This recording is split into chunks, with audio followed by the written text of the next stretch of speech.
Hey everyone, my name is Jackie Robinson, and my presentation for my educational giant is on Catherine Beecher. So, Catherine was born on September 6, 1800, in East Hampton, New York, and she died on May 12, 1878, in Elmira, New York. She was the eldest of 9 children, and when her mother died, when Catherine was 16 years old, she began managing the household. Catherine's father, Lyman Beecher, was a renowned Presbyterian minister and evangelist. A year after Catherine's mom's death, her father married Harriet Porter. Together, Lyman and Harriet had 3 sons and a daughter, and their daughter being Harriet Beecher Stowe, which you've probably heard of before. She was the author of the best-selling anti-slavery novel Uncle Tom's Cabin. Catherine had a couple other famous siblings also, including Isabella Beecher Hooker, who was a suffrage leader, along with Henry Ward Beecher, a Brooklyn pastor whose lectures against slavery or supporting temperance and women's suffrage attracted thousands.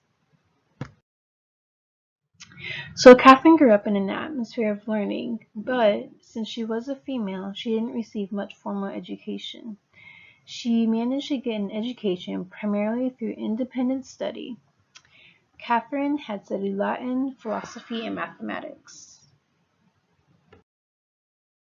Catherine had many accomplishments in her lifetime. In 1821, she became a school teacher.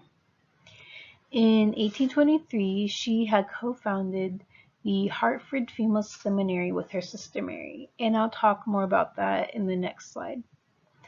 In 1829, Catherine published a seminal essay on the importance of women as teachers, which was titled Suggestions Respecting Improvements in Education. And in this essay, she promoted women as natural teachers, but she also advocated for an expansion and development of teacher training programs, claiming that the work of a teacher was more important to society than that of a lawyer or doctor.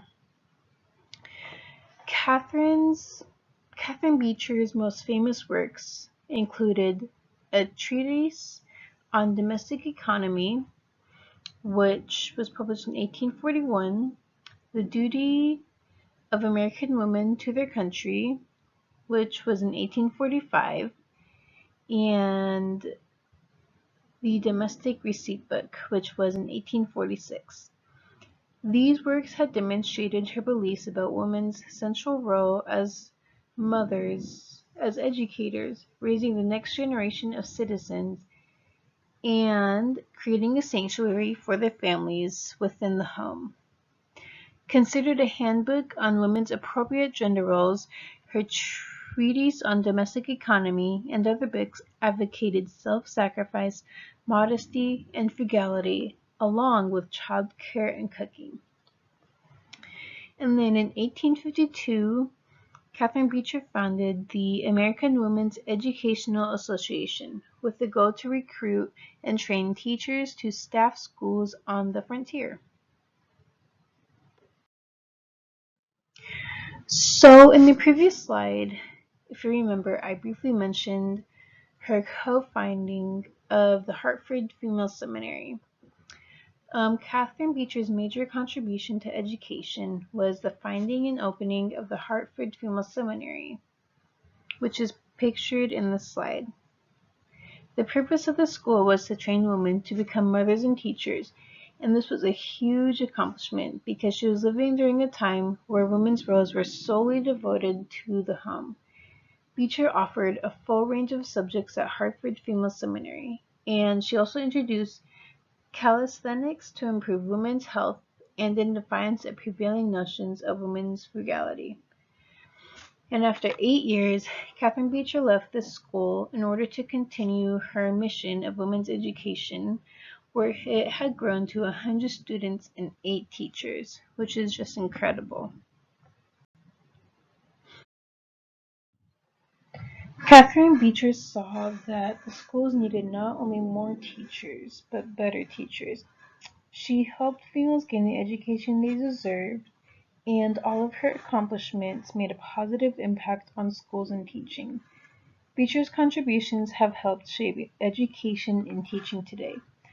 I also feel like because of Catherine Beecher, I, as a female student, have had a better opportunity to gain and receive an education because of the work she has done. And these are just my references that I used. Thanks for watching.